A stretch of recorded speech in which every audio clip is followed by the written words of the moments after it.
Welcome to session 13B, Listening for Silent Echoes, How Childhood Trauma Impacts the Generations That Follow.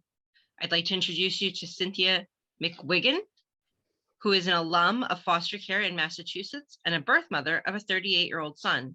At the age of 18, she found herself aging out of foster care, pregnant and homeless. I'd also like to introduce you to Sandi Smith, who is a certified health coach and an ASL interpreter, as well as an adopted person. Just to get a little housekeeping taken care of, in the chat, we've already put in the links for if you need a certification. I know that you've heard it, but I'm going to tell you anyhow, that if you need a certification, please make sure that your name appears, then your name in Zoom appears how you need your certification to be read. I also want to let you know that we have a link for our survey, because we always want to know how we're doing, and a link for our book table, because the learning doesn't stop just because the party stops, and you have an opportunity to have to read more about adoption, guardianship, foster care, and pick up that great summer read that you can't put down. And at this moment, I would love to turn it over to our presenters. Thank you so much for being here today. Thank you. I'm glad to be here. This is my second year presenting. Last year I presented with my husband.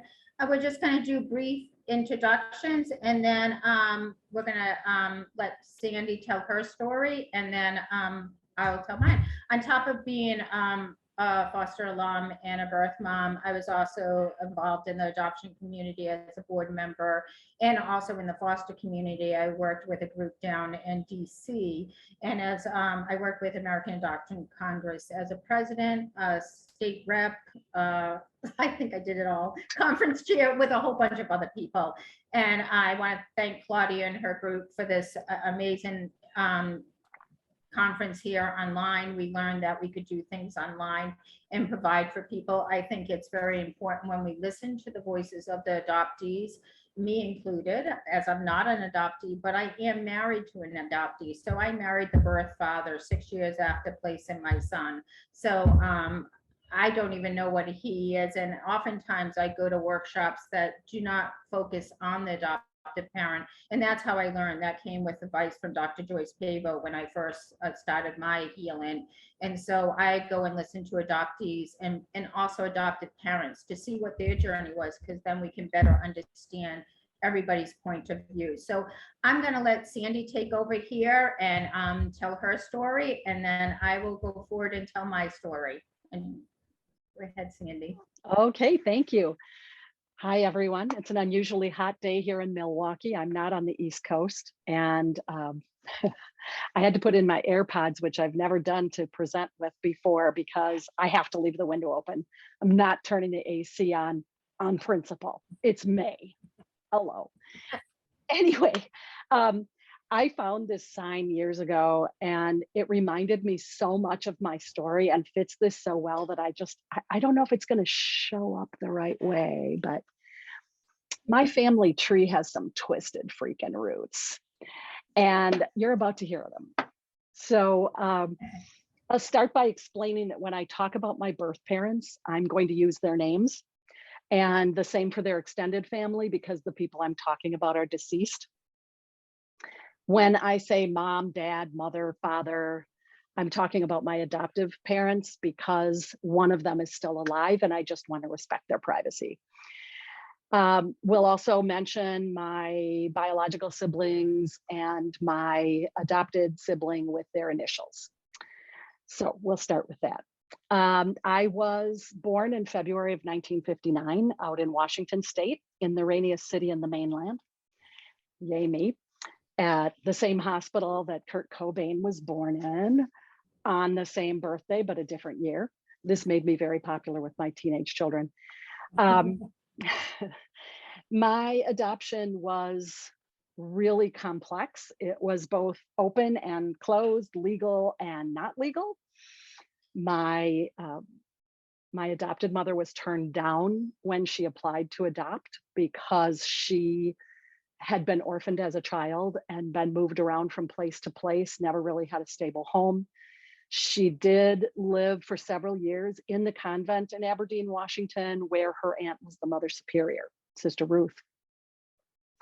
Years later, as she tried to apply for adoption or to adopt a child, the county, Milwaukee County, turned her down because they didn't feel that she had enough background to be a mother, that she wouldn't understand the needs of mothering, and that she might become too attached in an unhealthy way. Prescient, let me tell you. So she was turned down. But if there's one thing my mother is, it is stubborn. So she contacted Sister Ruth, who by that time was running the hospital where I was born, located a doctor who happened to know a woman who wanted to give up her child. And when I was born, I was 5 weeks in the hospital because my mother had to arrange for flying to get there, taken back to Wisconsin, and no papers were signed. There were no lawyers involved. And about 2 years later, my mother and father finally told the state of Wisconsin that they had me, and I was nearly taken away. But because they wisely waited 2 years, the county decided it would hurt me more to take me away. And I was left there to be adopted at that point in time. Very traumatic in many different ways. And my mother was very hyper vigilant. I would often see her watching me through windows while I was playing with friends, always wanting to know all of my business, everything. It was really intrusive. A good mom in the sense of, I always had food and clothes, and she was a funny person, and, many good qualities, but there was a lot of trauma in her own life that influenced me and caused trauma for me, in addition to the intergenerational trauma that was passed on. As far as my birth parents go, my mother's name was Wanda. My father's name was Harvey. And these great names. It's just wonderful. Did no one name their children like John and June back then? What? Anyway, Wanda and Harvey. Wanda was married to a man named Byron. They had, at the point of their divorce, there had been 4 children born. And the 4th child, my sister, who I'll just call B, was not Byron's child. Byron had been in the military. He had many affairs, actually convinced Wanda to name their 3rd child, my sister, a specific name starting with L. And Wanda found out that that was because that was his mistress's name. Not nice. So she, I think maybe in spite, went out and had an affair that resulted in my sister B being born. And Wanda had no supportive family. She had been in foster care herself. She'd been neglected and abused as a child. Her mother had 13 children from 8 different men. She really did not have support. Byron, on the other hand, had a whole family to support him in what he was doing. And so they decided that they would take her to court for divorce, and that they would try to get custody of the 4 children. During that time, Wanda's father was remarried. The woman he was remarried to had a daughter named Lorraine. Lorraine took my mother in, my birth mother in, and the 4 children at the time. And while they were there, Lorraine's brother, Harvey, was also going through a horrible marriage, and Harvey and Wanda kind of consoled each other. I got the sense that it was kind of a one-night fling, probably over a little too much alcohol, and resulted in me. During the time that she found out that she was pregnant with me, Byron's family told her they were going to try to get full custody of all of the children because of her behavior. She was going to try to fight to keep them.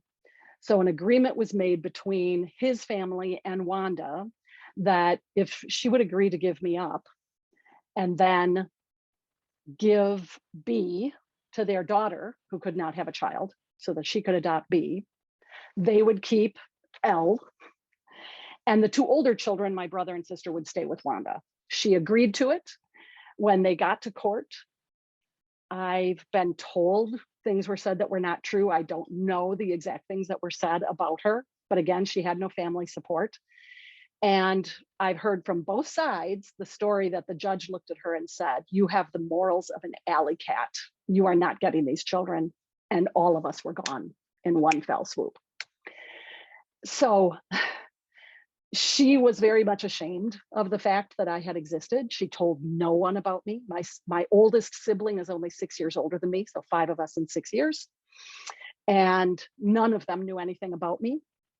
Barbara herself had been given up to Jean, her Byron's sister. Jean ran off, left her husband with Barbara, and they never formally adopted her. He physically and sexually assaulted. Now I've said her name. Doggone it. Barbara. Physically and sexually assaulted her, and she ended up in foster care. But because of that, she knew who our siblings were, and many, many years later, decades later, finally went back to find them.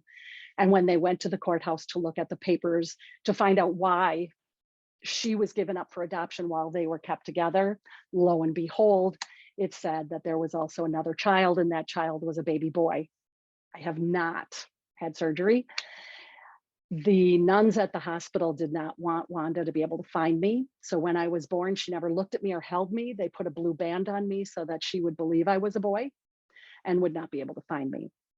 I think that's the full story. I will say that I also have 3 children. I'll get into that a little bit more later. And I have 5 grandchildren, the light of my life. But sadly, I can see the trauma carrying on. And like I said, we'll get to that later. So Cynthia, your turn. Hi, I am, as said, a foster alum. And how I ended up as a foster alum is my dad and my mom were struggling back when I was for most of my life. My dad was,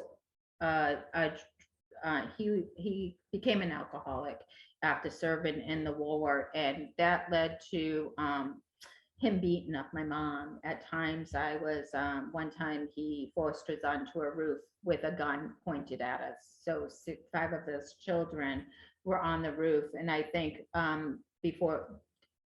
due to trauma that my mom experienced, I think that made her almost, I felt like she was having a mental breakdown. Sorry for saying that, she got so bad that I thought my life was at danger. So I, along with another friend, had run away and stayed in a hotel. My mom had found us and called the cops. And so I had to go back. But the next day, my friend's mother took me to DSS. That's what it was called at that time, to tell my story. And I was I can't even remember. It's kind of, I have some memory loss over some of this. I was taken away from my parents. And I want to preface this, that my parents were good people, just going through a bad situation and a bad time in their life. I was number 5 out of 6 children.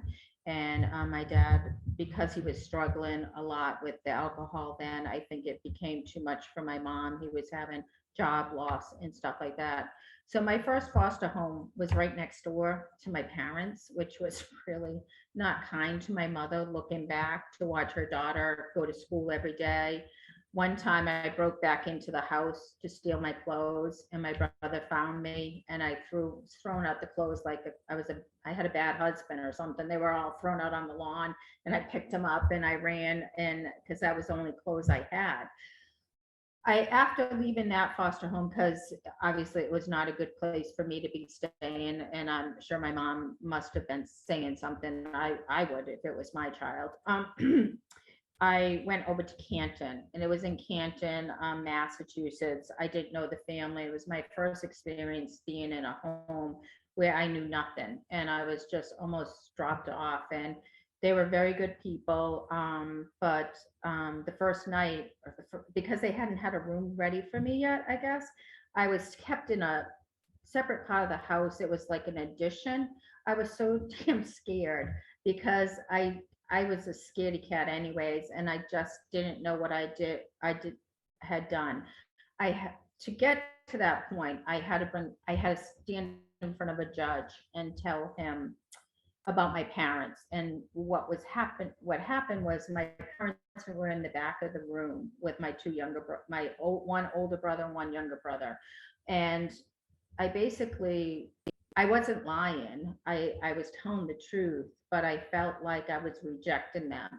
And until this day, it was one of the hardest things, second hardest thing. There's one harder but it was a very hard thing to do because I didn't want to do that to my parents. I just wanted my parents fixed. And nobody asked me what that was. I just wanted somehow to come in and fix it and make us all better. Because somewhere in here also, my sister had, before I left home, had caught me over listening to her. Like she was 16 and I was probably 10. Like any little girl, I was overhearing my sister's conversation. My sister came at me and choked me. And I felt like I was going to die. So as you can see, it was a very chaotic home at that time with a lot of trauma. I ended up living in 5 foster homes in my short 5 years. And each time it's difficult to move from one to the other.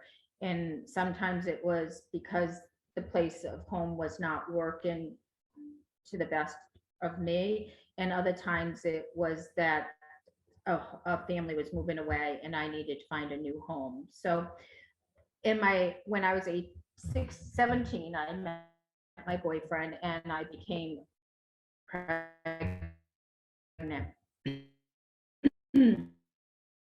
And again, hoping one of my foster mothers that I was living with at the time, my foster brother had overheard me talking to Planned Parenthood and how you would have to go in front of a judge. And that, just as we're talking right now, I realized why that was so frightful for me, because that would be another time I had to stand in front of a judge and tell him what it was like, what I was going to be doing. So I completely understood what I was going to be doing. But my foster brother had told my foster mother about it, and she had taken me for a drive, and she was not being judgmental. She said that she knew people that had had abortions and they had never gotten over it. And if that's what I wanted to do, she wanted me to prepare for that. Her not knowing, giving up a baby who never get over it either.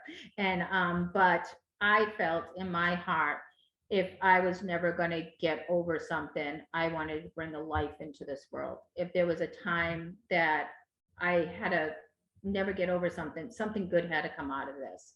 So that's the decision I made. And lo and behold, 6 years after I placed my son, or we placed our son for adoption, my husband and I married. And what you don't know is my husband's an adoptee, and some of them might remember.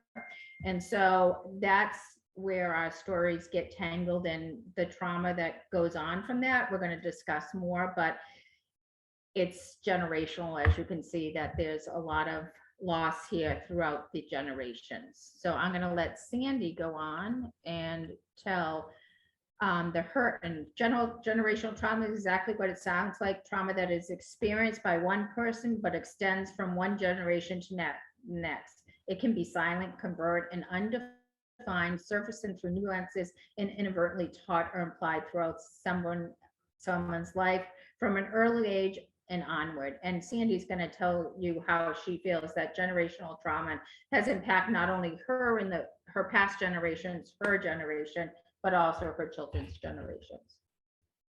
Yes, had to make sure I was not muted. I could go back literally hundreds of years from the things that I've found out, but I'm going to go back 2 generations and forward 2 generations. So my great-grandmother was Sarah Ann. This is on the maternal side. I found out that she was 14 years old when she got married. Her husband was 27. I have no idea what the story is behind that. They were in Idaho at the time. I sincerely have no idea. I have not checked yet to see if one of her children was born shortly after that. She was married to him through 4 children. Then they apparently were divorced. I have not been able to find anything, but I have seen that he's gotten married several times after. She remarried eventually and had 2 more children, my grandmother being the youngest, my grandmother Gladys. When Gladys was 11 months old, her mother, Sarah, died from pneumonia. When I find Gladys the next time, she's 4 years old. It's the census, and she's listed as a boarder in someone else's home. I don't know at that time, was that the way they talked about foster children? I have no idea. But she's listed as a boarder in their home. 10 years later, she's listed at 14 years old as their daughter. I don't believe she was ever formally adopted. The story in the family is that Gladys's first child, which would be my aunt, was the product of sexual assault by that father. And so we can see the trauma keeps going. And then her own daughter ends up being the product of multiple sexual encounters with different people, which I think is probably pretty indicative of the assault that most likely took place in Gladys's life. Gladys did not know how to take care of children. She wasn't concerned about it. When Wanda was about 11 years old, her brother Jimmy was found to be very sick. I believe this is how social services got involved. Later found out that what he had was leukemia. And it still breaks my Uncle Bill's heart that his brother Jimmy died alone in the hospital at 7 years old with leukemia. Surely Wanda knew what was going on at 11 years old in foster care. She stayed in foster care. Interestingly, she had a deaf foster sister and actually knew sign language. And lo and behold, I'm a certified sign language interpreter. Who would think? At any rate, then we go on to my situation. So now I have an adopted mother who was also orphaned and moved all over with no permanency.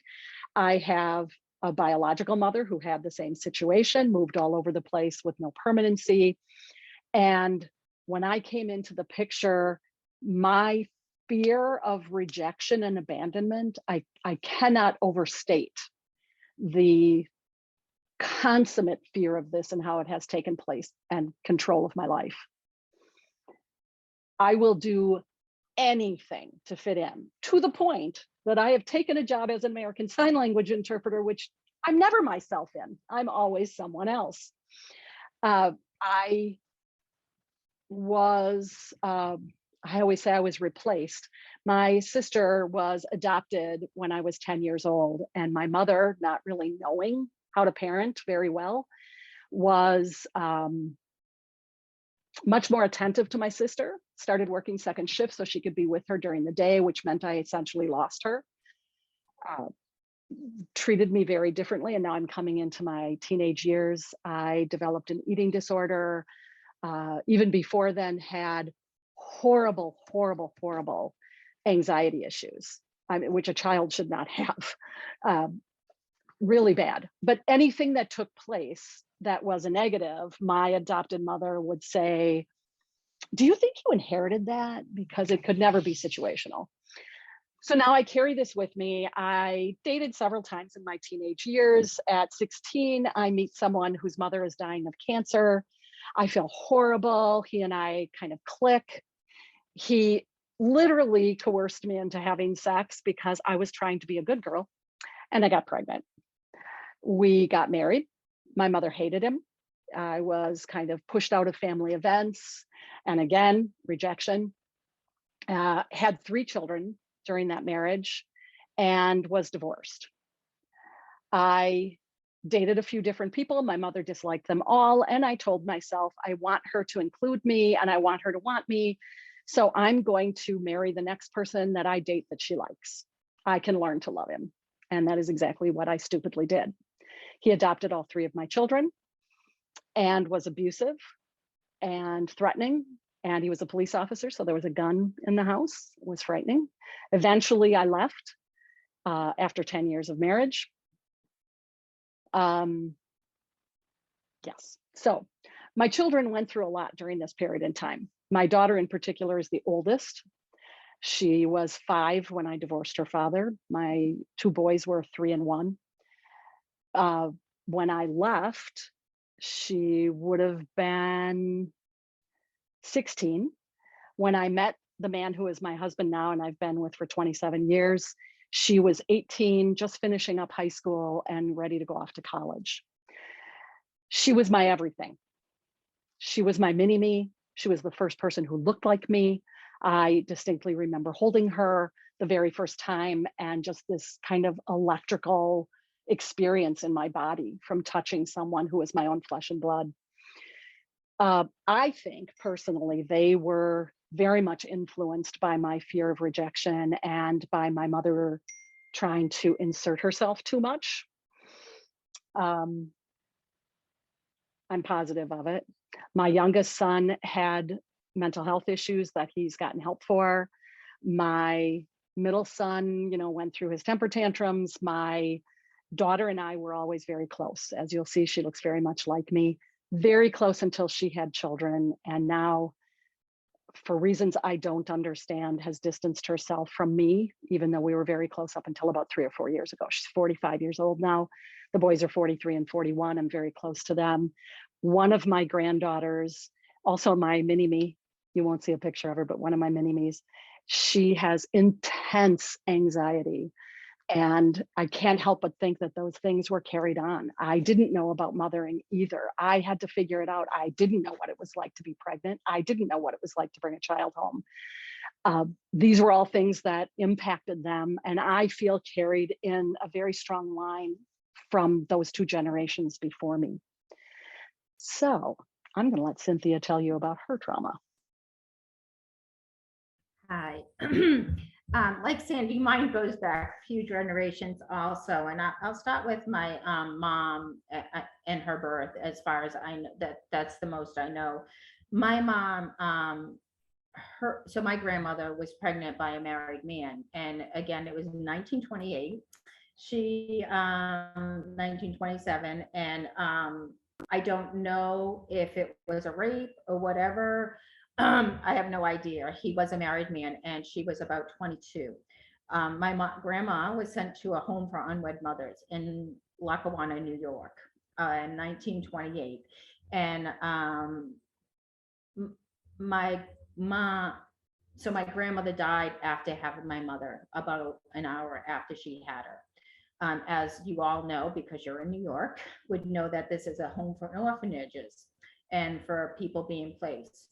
I'm pretty sure my mom would have been an adoptee and would have been placed because her grandmother my great grandmother sent her up there. So her grandmother, and they, but after researching a little bit, I found out that my mother was left up there for 4 years. I've never told my mother this because she thought she was brought right back home, back to Rhode Island. My mother was brought home when she was 4 and was raised in orphanages in Rhode Island next to her birth family. She grew up knowing her birth family. She would be taken out for events, and she would also, her grandmother would go see her once a week. And so my great grandmother would go see her once a week. And the reason I believe my great grandmother did this is because my great grandfather had died, because my mother doesn't remember her grandfather. And I don't think my great grandmother could afford to raise her because she was a single woman and it was 1928. When my mother did go live with my grandmother was very good to her. She loved her dearly. I know that for a fact. They lived in an attic in one of the houses, which sounds horrible, and it was. And my mother said she would sleep on the floor because she didn't want her grandmother sleeping on the floor. Her aunt by marriage would beat the shit out of her and would drink and was an alcoholic. So there's the first trauma. Well, the first trauma being my mom being in orphanages for most of her life, being raised by the nuns, even though she says she loved the nuns and the nuns loved her. There was one nun. However, she does not love the aunt that beat her. And she cried one time telling me a story about, she said, I have no idea why I cried, and I can't cry, and I didn't cry for my grandmother. I said, because Mom, you were waiting for her love. all of your life and you could never have it. To this day, she's very close to that family or who's left of that family. She has a third cousin that we call her Auntie Alice. Auntie Alice is a very well dresser. So my mom was a good mom, a hard worker. So was my dad. My dad was a hard worker, but my dad went, he wasn't loved by, he didn't have a good relationship with his mother either, and would spend time with his grandmother's house, even living there. My grandmother had him when she was 17. So she always favored the younger son and not my father. And so they didn't have good parenting roles. And what I learned in my schooling with Harvard was that, and it helped me better understand, is that my mom didn't form executive function and be in the home. And probably, although she loved us, although she was kind, she was almost at times, I was the parent and she was the child. So when I went to foster care, when I ran away, I thought I was doing it to self-save me and help me. But being in the foster homes, I wasn't always taken care of. I wasn't always treated like a child. I was very self-sufficient at that young age and had to seek out services for myself.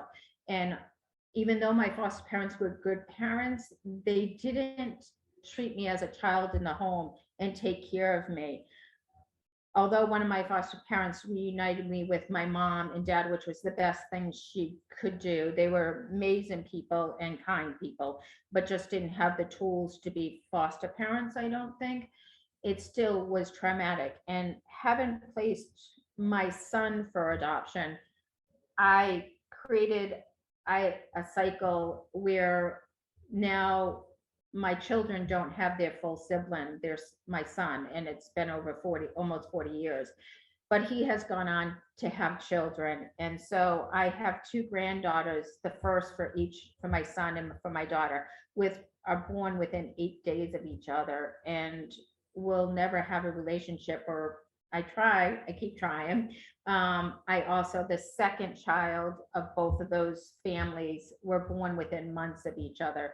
So the sad part is to look at those children and see that they won't share that cousin relationship. I also have a daughter that has high anxiety, and I see that has been passed from my mother from me and to my daughter, and that she often states how horrible we are as parents. So I think that's what Sandi and I bonded over. We were talking at the Indiana adoption about how hard we were having with our daughters, and it's still a struggle. I have a very good relationship. At times she has a very good relationship with us, but I see that our lives, my husband being an adoptee also has, sorry, I have to check the time, has issues with his, we watched him go through his reunion and how he struggled with a reunion with his sister. And she, unfortunately, he found his mother. He found her. She received a letter, but she passed away before he got to meet her. So there was that break of him not meeting his his birth mother, and a strained relationship at times with his dad and his sister, his adopted sister. So they see that, and I believe that continues and just spans out like that tree, that those roots that Sandi was talking about. So I am gonna hand over, I hope this doesn't feel cut off, but I think that shows you how our stories didn't start with just us. It started before us and it's continuing afterwards. And as we understand this more, we hope we can change it more. So I'm gonna let Sandi tell you what she wishes her adoptive parents knew about her, or what others also would know about adoption. Thank you. I actually typed this up and put it away and then came back to it. And it was really pretty surprising to me. So here we go. Number one, I had a life before I entered yours. My story does not begin on the day you first held me. Number two, don't ask me if I want to know my birth family. I'm unlikely to tell you the truth for fear of being abandoned again. Three, Don't make a point of telling people you adopted me. I already feel different enough. Number 4, if you have facts about my biological family, tell me earlier than you think I can handle. Keep it age appropriate, of course. Keep telling me as I age. Then I'll know it's okay to be curious about them. Number 5, my greatest fear is of being abandoned, rejected, replaced. If another child is brought into the family, be especially careful not to back off of our relationship emotionally. Number 6, I'm going to have innate skills and gifts you will likely not share. Encourage them. As I make my way through the myriad of activities and crafts, don't punish me for deciding to move on and try something else. I'm trying to figure out who I am. Number 7, when I make mistakes and or exhibit signs of depression or anxiety, don't insinuate that I must have inherited from my birth family. I probably have it because of the trauma. 8, accept that I've been living with trauma since my relinquishment. Learn about it, help me learn about it. Number 9, when I finally reunite with my first family, do not insert yourself in it without being invited. This is my family, not yours. I decide who is a part of it. Number 10, don't tell me I'm special because I was chosen. I was not chosen. I was the next baby in line. Don't tell me I'm lucky because I know I was always wanted. Not true. For the adoption to take place, I had to be unwanted first, to whatever degree the situation presented. Don't tell me you don't think of me as adopted. The very act of saying that says you think of me as adopted. And finally, love me as a person who made you a parent, not as a child you saved. It won't always be easy to get through to me because my walls can be thick and high. Stay with it. I'm expecting you to abandon me at any moment, and I probably don't even know it. Cynthia? Yep. So I'm going to start. I wasn't as good as first typing, so I'm going to do as best as I can here. So when I come to your home, I am scared. I don't know your rules, and I don't have a roadmap of your family or your home. I want to feel like part of your family, but I still love my original family. Talk to me about who I am. Get to know me as a person, as a child. I will not make waves in your home because I feel lucky to have a roof over my head. I'm afraid to get hurt, and I have experienced terrible hurt, trauma, and situations that maybe you can't even understand. Help me to heal. If you don't have the resources, find the resources. I'm not just a check from DSS. And yes, I did feel like that, and I was told that. Love me as a child, as a little girl just playing. Love me as a person in your family. Treat me like part of the family, and the things that you do for your own children, do for me. And I say that because I had to go on college trips by myself, but my foster families were very good to take their own children to college trips. I ended up pregnant, and my friend who was in foster care with me got the birth control. I was the one with the steady boyfriend. Why was I getting the birth control? And that might have been because they didn't feel they were allowed to treat me like their child. I don't know. I am more than my trauma, but part of my trauma. Try to reunite me with my family. They love me too. They didn't forget me. My mother washed Catholic pews because she thought she had to make amends for something she did wrong. All she did was being a mom, not prepared herself. And so she never stopped loving me. I think of This Is Us, which many of you probably have watched, and Deja, the foster youth. I had talked to the producers when I was at a conference out in California. Like, you stand up, you ask a question, And so I asked them, why did they make her go away? Oh, she's coming back. She's coming back.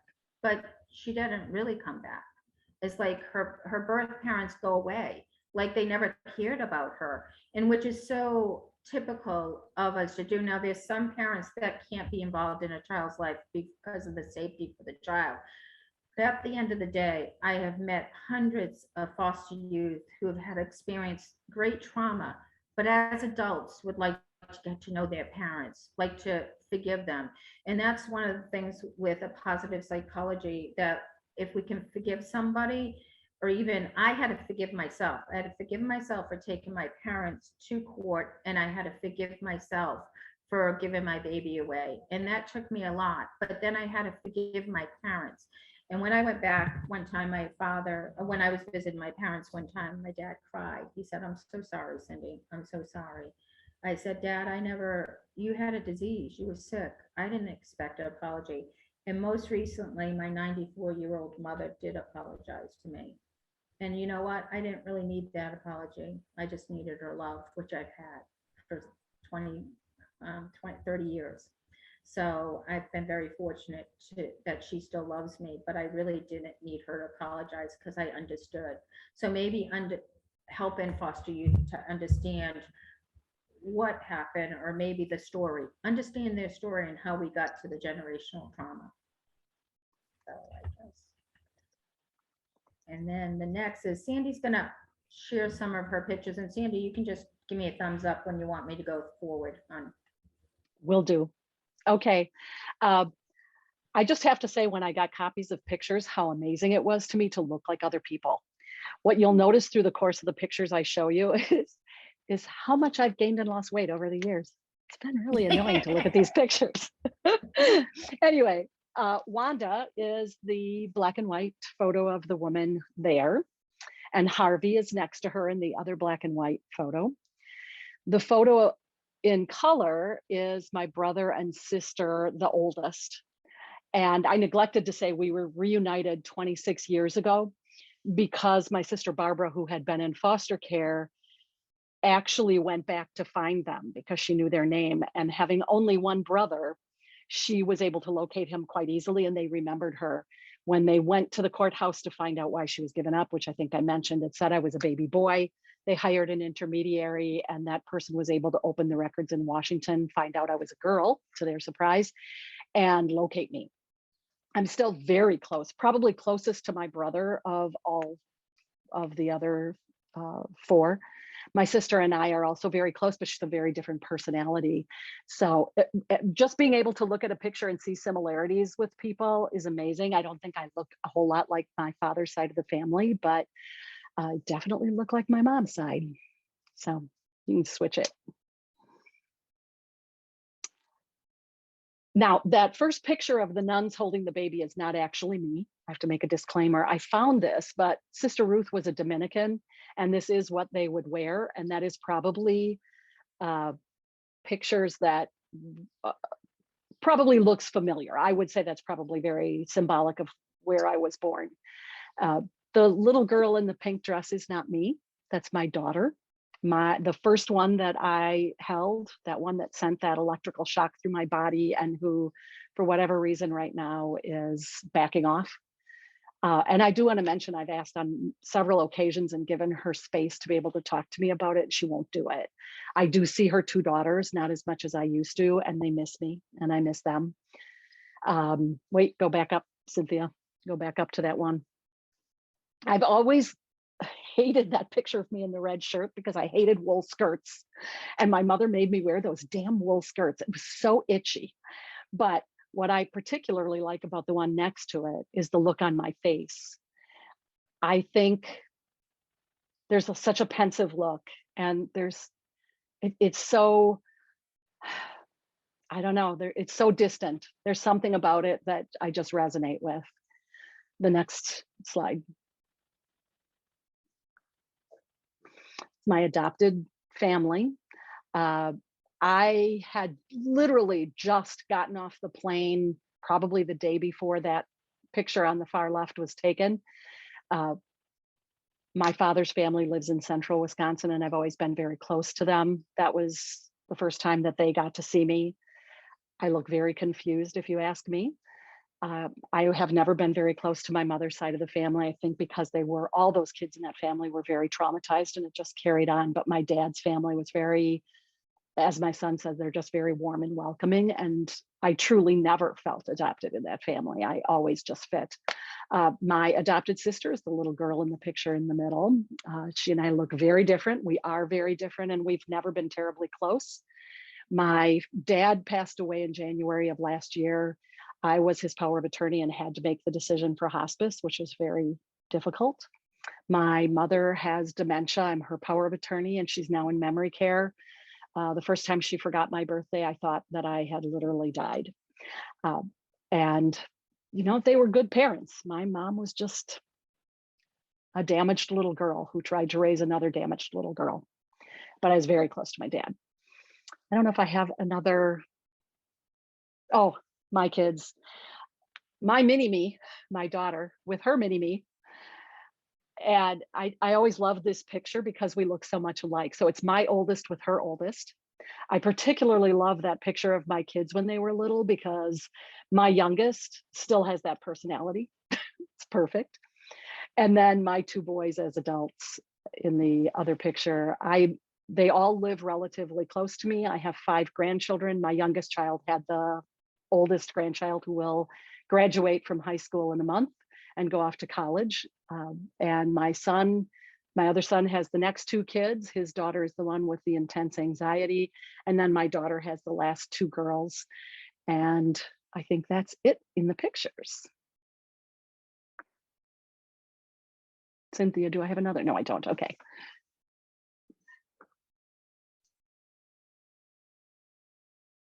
I think you're muted. I'm good here. This is so the reason why one of the reasons why I placed my son, and I forgot to mention, is because I didn't think I had the tools to be a parent. I thought I was going to repeat the mistakes of my parents. And it wasn't until years later after my school and I understood psychology a little bit better, what had happened to my parents and that they weren't really bad parents. It took me, and believe it or not, my parents were the only people that offered to help me raise my son. But I thought that how could they help raise me if they didn't, how could they help me raise my son if they didn't even raise me, if we had that trauma?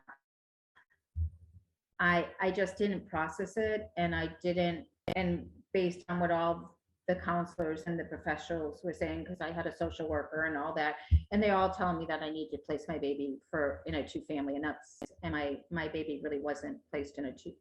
They were married, but they divorced at 3 when my son was 3, and we married when my son was 6. So I've been married for 32 years, and so this is my mom up here in the upper left-hand corner with my foster mom. So that's the foster mom, and that's the first time I was seeing my mom in a long time. And that you can see how happy I was to be back with my mom, and that my foster mom was able. My mother totally loved Mrs. Green. She died about 6 years ago. I was very distraught by her dying. She was a beautiful person, but still, she was not my mom. My mom is my mom. Here's my mom and my sister, who I told you strangled her, helping my mom through her aging process together. We call ourselves Team Alice because my mom's name is Alice. And so, and this is my dad down here. And I was so overjoyed that my dad was able to walk me down the aisle at my wedding. It was really important to me. And if my dad had not been in my life, I probably would have asked Green, Barbara's husband, because he's still alive. He's a very close person to me. They are very important people in my life and will always be. And even other foster parents, there's a couple other I still see that they were part of my journey. My journey wasn't straight. They didn't do all the things that I would hope that somebody would do for me, but I also became very resilient because of that.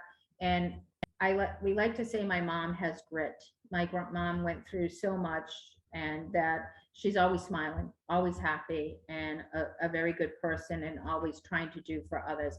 This is my mom down here in the right-hand corner at her celebrating her 94th birthday on Easter of this year. And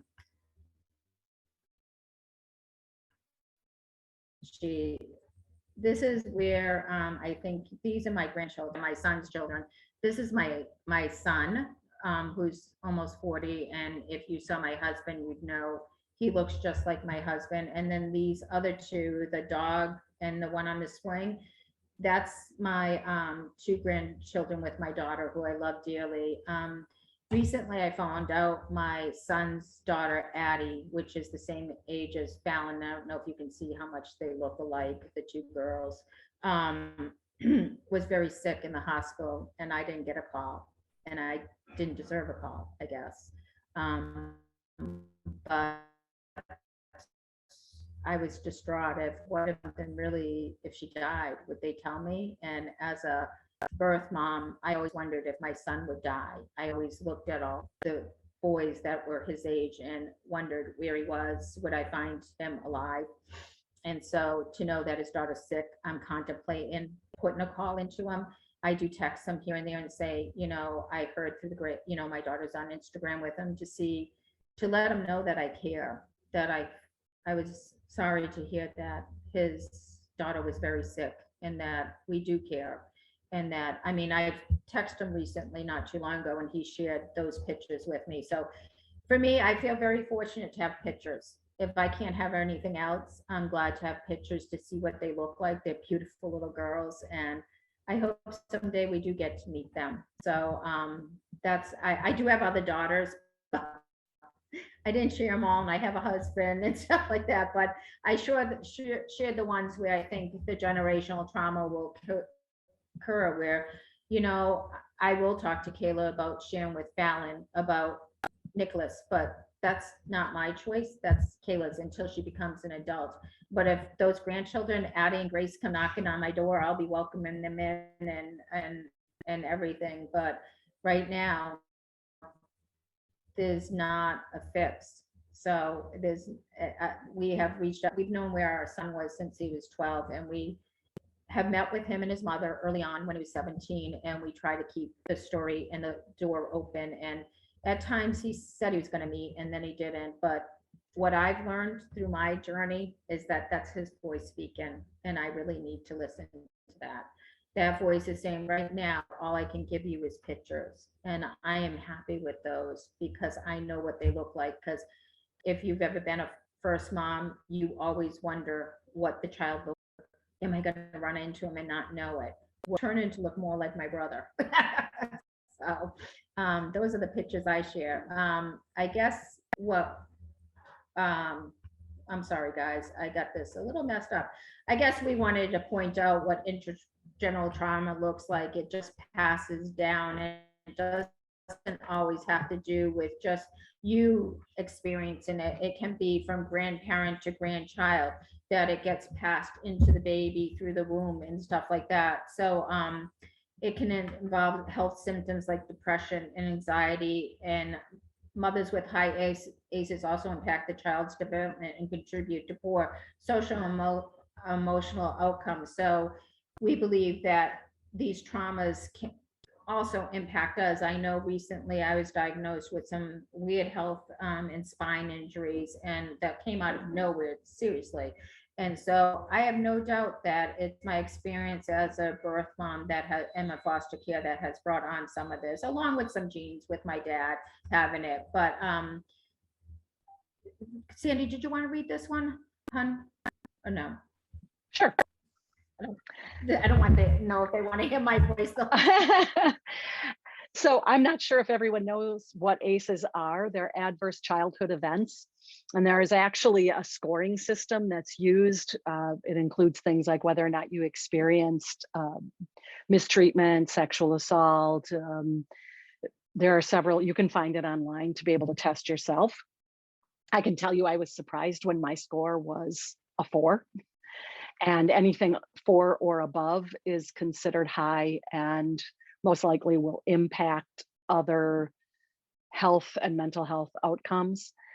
I do have multiple sclerosis, which is a neurological illness. And sometimes I wonder if that isn't a little bit related to trauma. I know that sounds silly, but I really do believe that somehow my system decided to go against itself for a reason. ACEs are always experienced by the individual, are not always experienced by the individual. They can be passed on by maternal exposure. So even though I think that my mom did the best that she could do and really was a phenomenal grandmother and a kind person, Wanda's maternal stress over knowing she was going to have to give me up and going through this horrible divorce, no doubt impacted me in utero. And so that's part of what they're talking about. Pregnancy and gestation is a sensitive period during which mother and fetus are inextricably linked and connected. You think about it, the rhythm of her day, the sound of her voice, the just when she woke, when she slept, everything was all I knew. And in a heartbeat, it was gone. Of course, low birth weight, premature delivery would have been my youngest son. Other caregivers can also impact future generations. And I think in that particular case, my birth mother is my adopted mother is the perfect example of that. The increased risk of anxiety and depression, absolutely. And it does increase in adolescence when ACEs were experienced by other family members. So my youngest son having some mental health issues in his teen years, I believe was probably influenced by my own experiences. And I want to make it really clear when we're talking about this, we're not trying to, back in the 80s, if some of you were alive, everything was the mom's fault. And I still kind of joke about it when my children say, well, you did that, Mom. That's not what it's not about fault in this particular case. There is actual research done that these events, this trauma is handed on, and they've been able to check this because children and grandchildren of Holocaust survivors were showing up with many of these issues that one would expect would only be experienced by the survivor. That's how all of this started. In researching that, we found other situations where traumas and experiences in previous generations are actually somehow inherited by future generations. And so this is not intended to be someone could have done something better. This simply is. And I think we need to acknowledge that so that it doesn't become a condemnation. That's what I want to say about it. It is not a condemnation, but if we recognize it, we can do something about it. I've personally experienced having counseling with an adoption competent therapist. I've done EMDR. It's helped in ways that I never could have imagined it would. So I'm going to stop my talk about ACEs at that point and let Cynthia continue on to the next slide.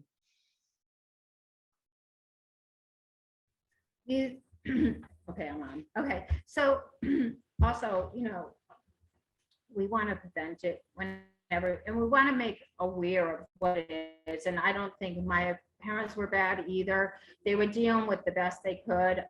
I also felt, what would happen to me. And I think when we're aware of what might happen to adoptees or foster kids, we're able to understand what might they be facing down the road. So early alcohol use, illicit drug use, prescription drug misuse, alcohol use disorders, substance use disorders, suicide attempts are very prevalent in adoptee community and birth mother community, depression, risky sexual behavior, adolescent pregnancy. Okay, well, call me out. Lower IQ, impaired cognitive function, diabetes, heart attacks. So those are just some of the things that ACEs can lead to down the line. And we know this is more prevalent in the minority communities also. And that they have, when I did a report one time, they had different community issues where racial discrimination places youth at risk, caregiver exposure to war and conflict.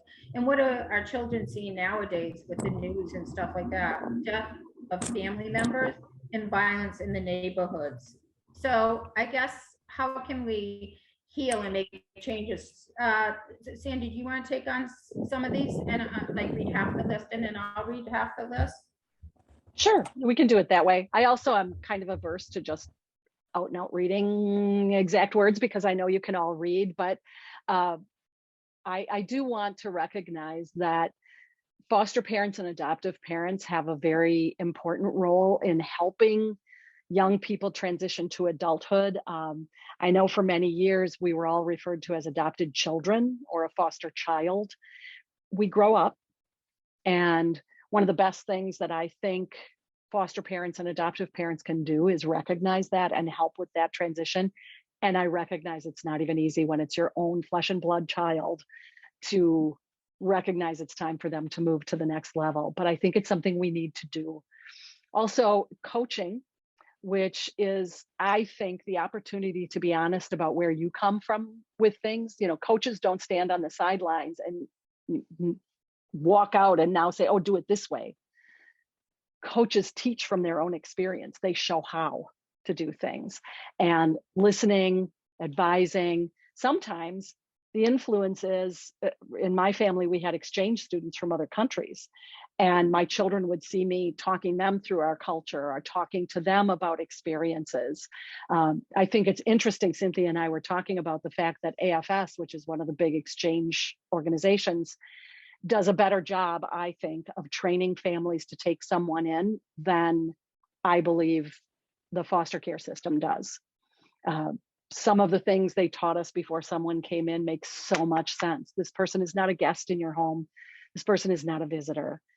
Be there, listen, explain culture, tell them where things are, make them feel a part of your family, and don't force them to call you mom and dad. Let them develop that relationship with time. So I think that's a part of the coaching process. Also, advocating. I can't tell you how much it would mean to me if, when I made the decision to reunite, my mom had told my sister that she was fine with it. My sister's very angry with me for reuniting with my birth family. She says if her older siblings came looking for her, she'd tell them to go to hell. And my mother, though she told me she was fine with it, really didn't take the opportunity to tell my sister why or to support my decision. And I could have used an advocate in that situation.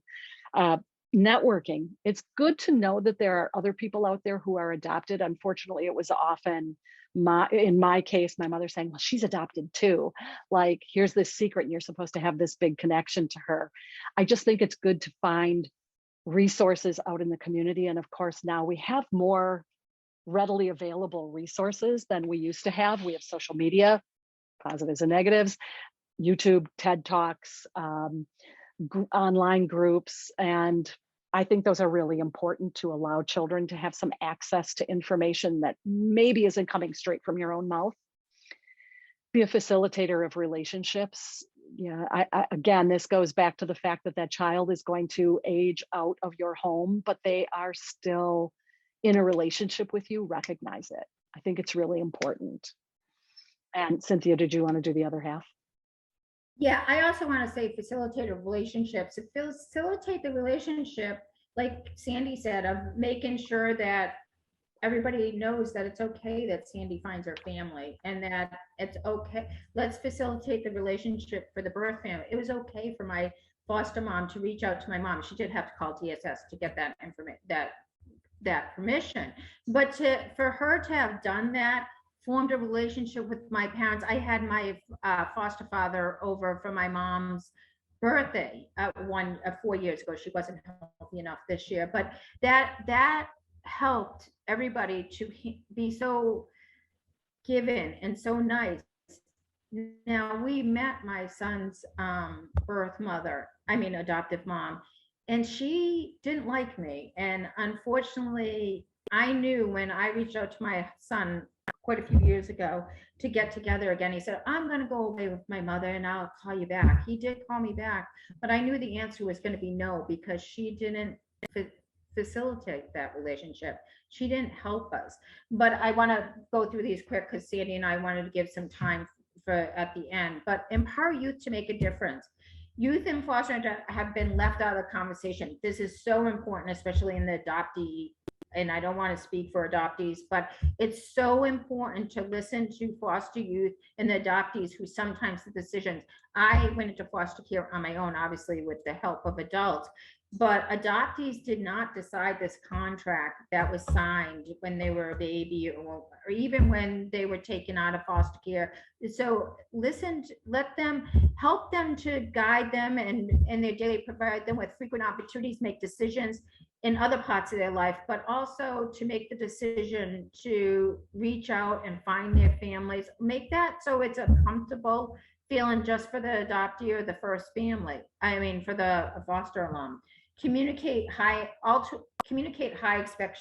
expectations. Often youth and care heard more about limitations than what about they can achieve. I love a story, and I'm not going to use his name, and he's big in the adoption community. And one time, like, he was talking with his adopted family, and they didn't find him funny, and some people know this story because they've heard him tell it.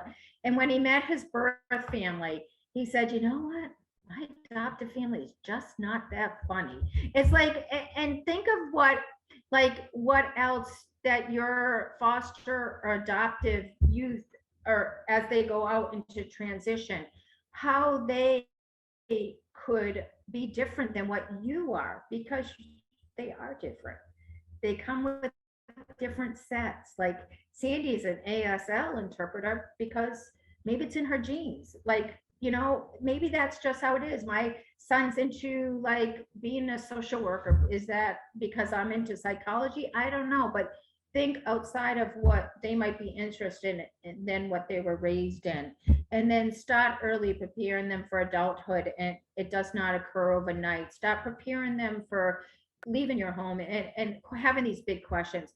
And I think one of the big things I want to do this, and it might be another workshop another time, is how do we prepare adoptees and foster alum to be parents?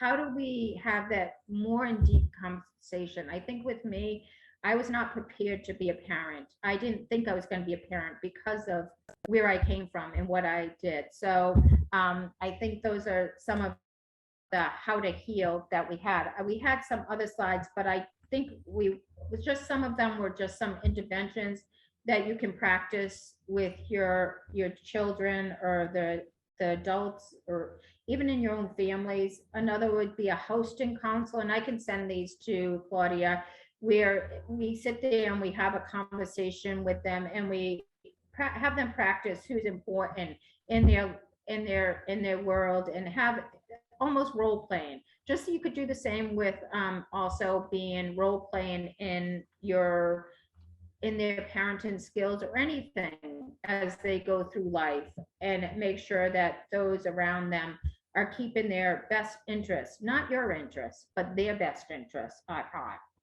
And I guess that's it. That's the end of the slideshow. So I guess we take. I did want to add a piece about the Sure, go ahead. parenting.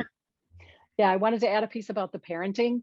If we're talking about an adopted child, I think it's important to recognize if you have not had your own biological child, and I know sometimes people do afterwards, or what, maybe before, quite a while before, that child doesn't have someone, especially if it's a girl, to tell them about that birth experience. No one to tell them, oh, I was in labor this long, or oh, this happened, or I remember your aunt did this, or I remember that. Try to find people to help them understand at some level what it's like to take a child home immediately from the hospital, what it is that, what happens to your body physically when you go home. This is obviously particularly important for girls who are adopted.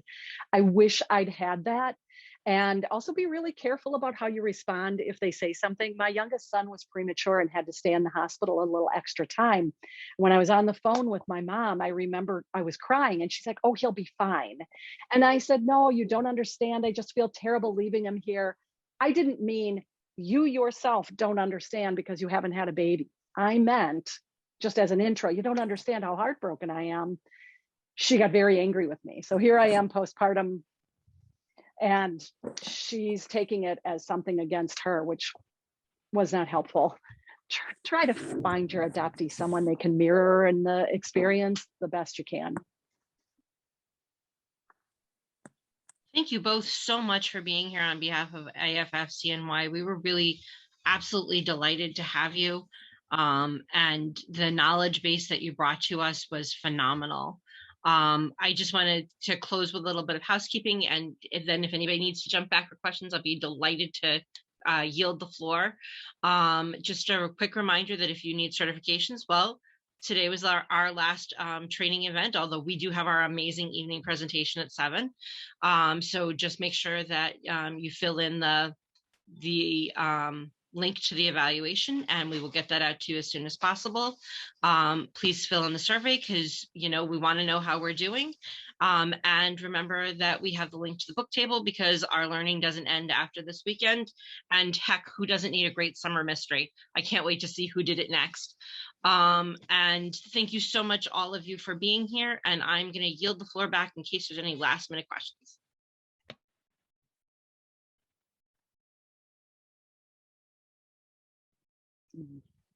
Have at it. I don't normally like to do presentations where we talk the whole time, but I wasn't really sure how else to get this much information in. So Cynthia did a great job putting everything together. I just want to say, from the adopted person perspective, how wonderful this was. Thank you. It really was. I agree. I agree, me too. I totally co-sign as a fellow adoptee.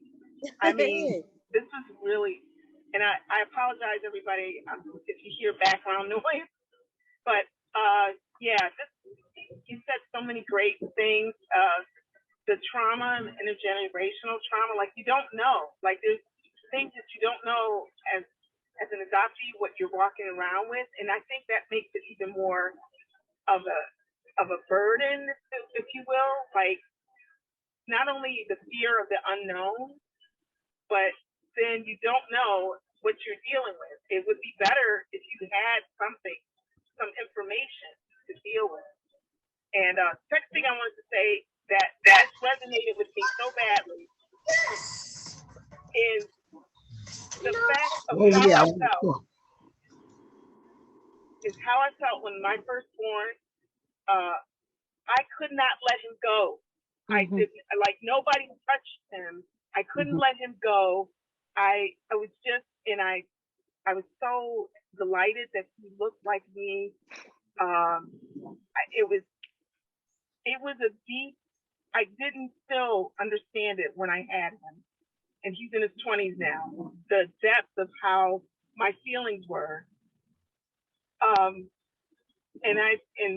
still I'm unpacking it as a, mature person that's over 21. Yeah, Barbara, I agree. For me, my son is 18.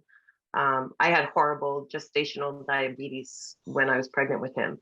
So when I had him, it was a scheduled C-section.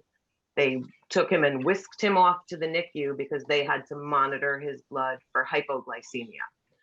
And back in 18 years ago, when a woman had a C-section, you were on your back for the first 5 days. It wasn't like, get up and move. So they would not bring him from the NICU to me, nor would they bring me from the NICU to him. And I had had a miscarriage the year before. So I was convinced that something had happened to this baby and nobody was telling me, right? So I finally, and this is pre-camera phone, my husband literally had them take a picture with a Polaroid and bring it to me, but I still was not, like, there was still something wrong as far as I was concerned. I rolled myself out of my hospital bed and started serpentining down the hallway, like breaking open all of my staples, with them telling me that they were going to take me upstairs to the 4th floor, which was like the psych ward. It was called the Frawley unit.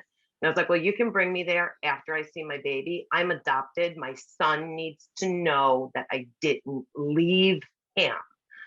And they just kind of looked at me like I was crazy. And the one nurse said, I got you, I understand. And cleaned me up and brought me into the NICU to see my son. And when I held him, I said, I promise you that I will never, like, I could cry right now just saying, I promise you, I will never leave you again. And he's 18, and I definitely border on helicopter mom. I cross the line a bit more often than I should, but because I feel like I promised you that I would never leave you again. And I know that he's 18 and I have to eventually, I get all of that logically, but he's my only child. my first and strongest biological tie to the world. And I can't let that go. And they really did try to put me in the upstairs in the Frawley unit too. And the one nurse was so kind, and she was like, I'm a former foster youth. I get it. I get where you're coming from. Like, I got you. We'll take care of you. Wow. When my son was born, when I was almost 40, I still was kind of not in the fog, but I had gone through a reunion 10 years prior, but I hadn't really processed the extent of the trauma yet. And like, because of him is why my suicidal ideation, intrusive thoughts have gone away, because I can't ever intentionally leave him. Mm-hmm. Mm-hmm. Yeah, and my son is the reason why I had searched for years for my mother specifically. But you know, like, I grew up in a non-internet day, right? There was nothing there for me to find out. But on my son's 10th birthday, I started telling him, or maybe it was even early, it doesn't matter. I started telling him, no, it was 10, the story of the day he was born. And he started crying. He said, "Mommy, stop. I don't want to hear it anymore." And I said, "What are you talking about? This is like the happiest day ever. Why don't you want to hear it?" And he said, "Because you don't have those stories, Mommy, and I don't want to make you sad." And I thought to myself, yup, I got to find my people. I got to find my story, because I can't have my son feel this way. So, but that goes to show you that, right? It goes to speak with exactly what you said. It goes to speak to intergenerational trauma. Like, he had inherited this, that he didn't even want to know his own story because he was afraid it was going to make me sad. Mm-hmm. How did you handle it with other adoptees too? Like, when you had a child and they were growing up, how early into their life did you tell them about being like that you're adopted and they have this whole extra family that they may or may not know about? I can say that because my adoption was somewhat open, I knew the name of my birth mother and I knew I had older siblings. I told my children fairly early on. I also don't look a lot like my adopted family. And so something had to be said because I look so much like my children, or I believed something had to be said. I also grew up in a home where I never remember not knowing I was adopted. And I didn't feel a lot of shame about that.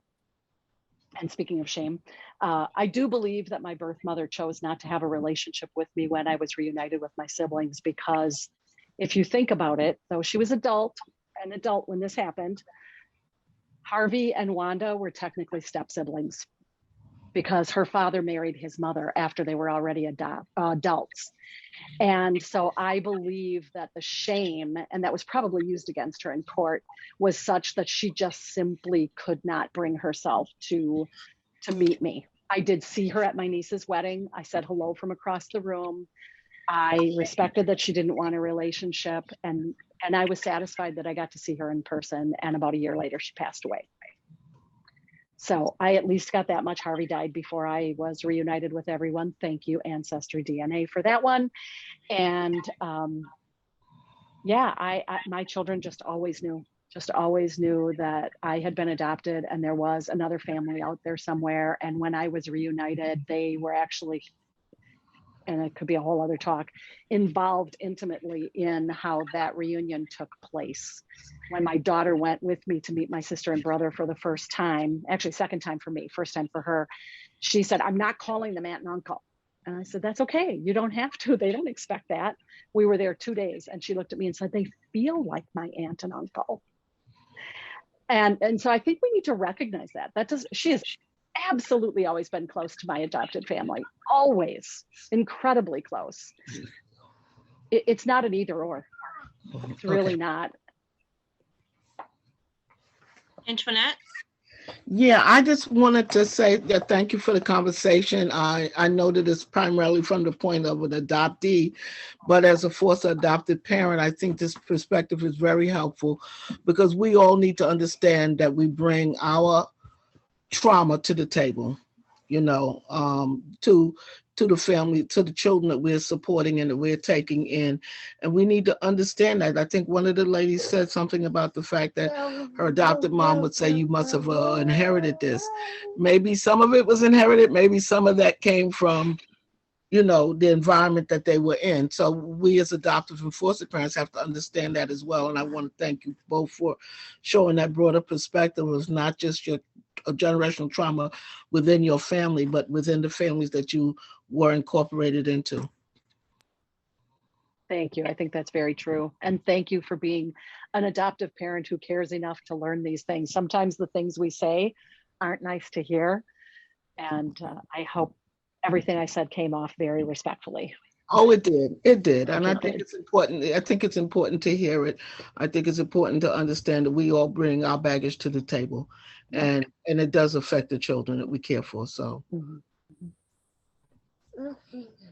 thank you. And sometimes as adopted parents, it's nice to be reminded to stay in our own lane and to remind our children that their relationships with other people doesn't have to take away from our relationship with them. You can love them and you can love me. And if you want us in the same room, I'll show up because I'll show up for you no matter what.